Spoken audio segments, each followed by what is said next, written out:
તે મિત્રો આજે આપણે બનાવીશું ગોળ કેરીનું વઘાર્યું, જેના માટે મેં એક મોટી કેરીને છાલ ઉતારી અને સુધારી લીધેલી છે। ત્યારબાદ પેનમાં આપણે 2 થી 3 મોટી ચમચી જેટલું તેલ ઉમેરીશું।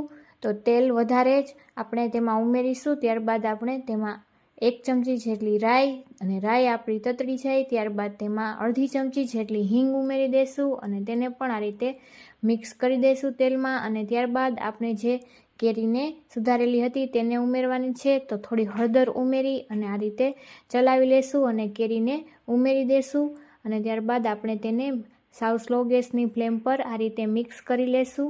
તો આપણે તેને 2 થી 3 મિનિટ જેવી આ રીતે ચમચાની મદદથી ચલાવી અને સાતડી લેશું। કેરીને આપણે અડધી કૂક કરીશું। તો તમે જોઈ શકો છો કે 2-3 મિનિટ જેવું થઈ ગયું છે। હવે મેં 1 વાટકીથી થોડો ઓછો ગોળ લીધેલો છે, એટલે કે 4 મોટી ચમચી જેટલો, તેને ઉમેરી દેશું અને તેને પણ ચલાવી અને મિક્સ કરી લેશું। આપણે કેરીને ઢાંકીને નહીં પકાવીએ, નહીં તો વધારે ઓવરકુક થશે।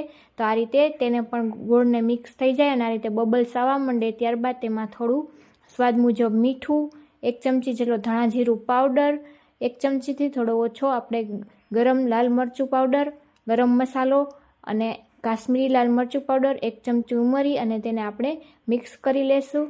તો આ રીતે બધું જ મિક્સ કરી અને આપણું વઘાર્યું છે તે ઝટપટ બનીને તૈયાર થઈ જશે।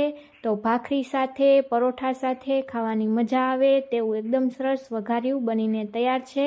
તો તમે પણ એકવાર આ રેસીપીથી બનાવીને જરૂરથી ટ્રાય કરજો અને તમને આ રેસીપી કેવી લાગે છે તે જણાવવાનું ભૂલતા નહીં। તો 2 થી 3 મિનિટ ચલાવી અને આપણું વઘાર્યું છે તે એકદમ સરસ બનીને તૈયાર થઈ ગયું છે। હવે તેને બાઉલમાં લઈ લેશું અને ફૂલ વિડીયો જોવા માટે મારી ચેનલને સબસ્ક્રાઈબ કરવાનું ભૂલતા નહીં।